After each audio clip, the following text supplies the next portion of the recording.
এখন বাজে 5:20, মানে 5:30 বাজে যেতেছে সকালের।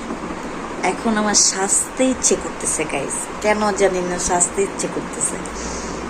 একটু আগে সেহারি খেয়েছি, এখন আমার ঘুমানোর কথা। সারা রাত ঘুমাইনি, দেখো চোখ দেখলে বোঝা যায় আমি সারা রাত ঘুমাইনি।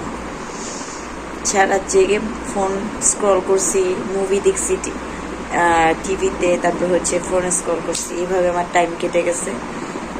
খাবার দাবার খেয়ে এখন আমি ঘুমাবো, বাট না, আমি না ঘুমিয়ে আমার এখন স্বাস্থ্য মন চাইতেছে। এখন আমার স্বাস্থ্য মন চাইতেছে। দেখো ও ঘুমাচ্ছে, আমার বড় ঘুমাচ্ছে, আর আমি জেগে বসে আছি। ওয়েট, তোমরা কি ভাবছো সাজবো? আরে না, এখন সাজতে গেলে অনেক সময় লাগবে। আর কে সাজবে এখন? পাগলের মতো কিন্তু সাজতে তো ইচ্ছে করতেছে, কি করব। যাই হোক, অন্য কোনো দিন সাজবো। Bye bye.